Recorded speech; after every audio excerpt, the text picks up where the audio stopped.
talaga ako guys. Nagkalaro sila online games. Kaya ako naman nagluluto. Nakasakain na kami. Mauna kami kakain.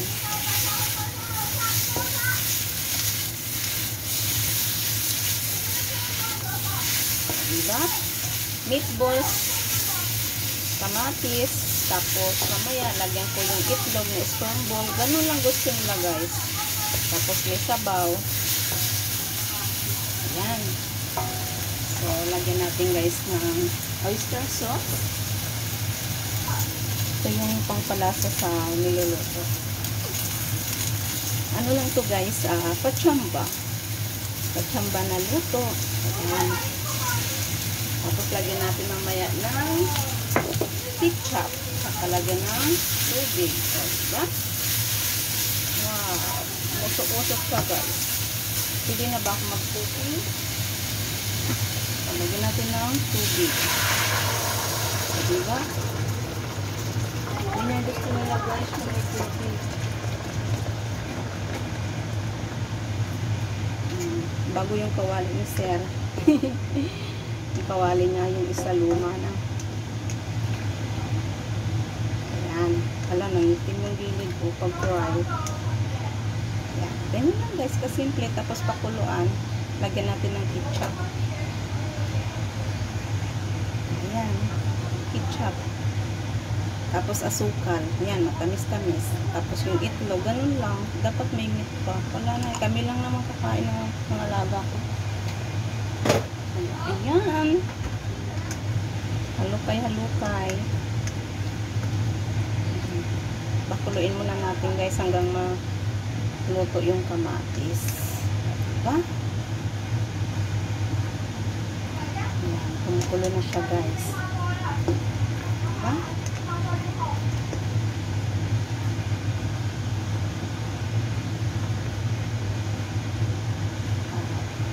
Naluto na nga yung isang ulam guys. Ayan, chicken wings ni Jimmy. Ayan. Yan yung gusto nilang luto guys. I-fry muna bago lagyan ng sabaw. O, diba? Pero pag ako yan, lagyan ko ng itlog or patatas. Pero yan ang gusto nila eh. Pero masarap siya guys. Pagkatapos fry sa less oil, konti lang talaga ang mantika. Ginupit ko yan. Kasi yung isa kong alaga, hindi makanguya kasi ngipin niya. Tapos, ginupit ko. Ganyan lang, asin, black pepper. Tapos, nung naluto na siya pag-fry, doon ko nilagay yung bawang. Tapos, naglagay ako ng sugar, tsaka tuyo, tsaka tubig. Pinaghalo ko. Yun yung sauce niya. Yan yung gusto nilang pagluto. Diba parang adobo na rin siya. So, yan na guys. Kumukulo na siya.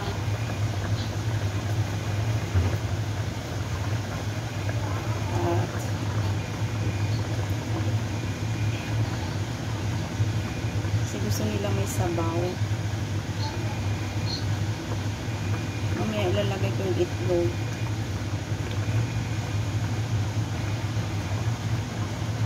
Alam nyo guys, ang secret na pampasarap ng ulam ay lagyan ng sugar.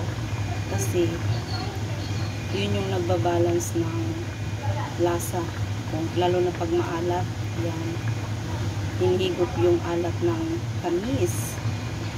Akala mo marunong magluto, no? Basta yun lang yung alam ko.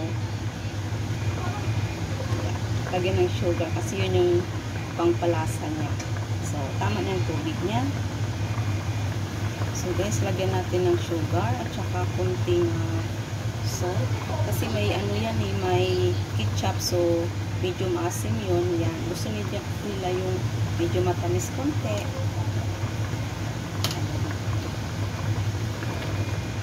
Haluin natin.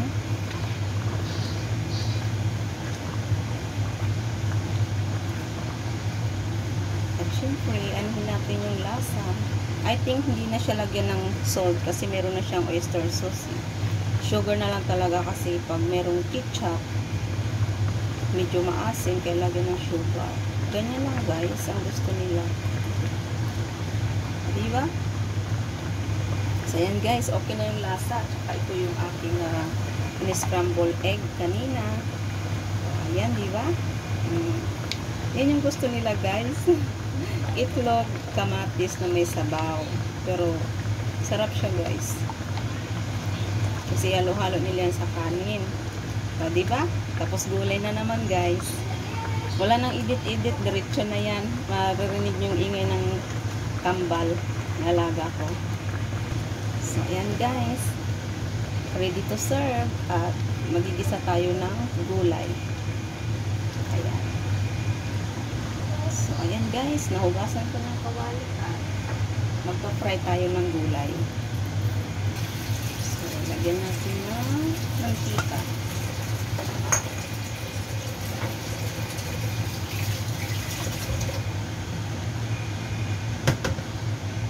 Isunod ang bawang. At ang gulay. Ito guys, anong gulay ko ba?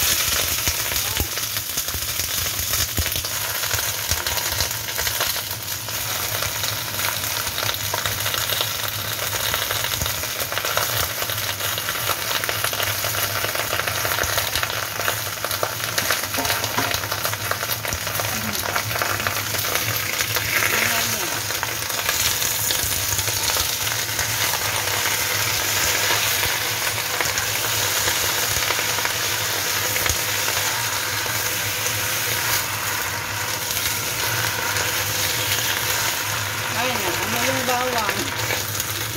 Nanitim yung bawang. Ganyan lang guys. Gisa-gisa.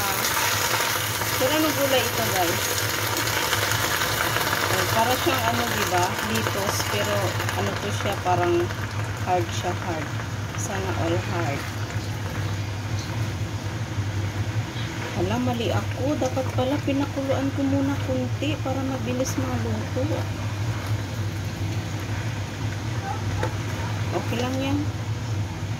Maluluto din yan siya. Ayan. Malapit na siya maluto. Ayan, ganyan lang guys. Tapos lagyan ng chicken powder tsaka oyster sauce. O, kakain na kami. O, diba? Gulay is life.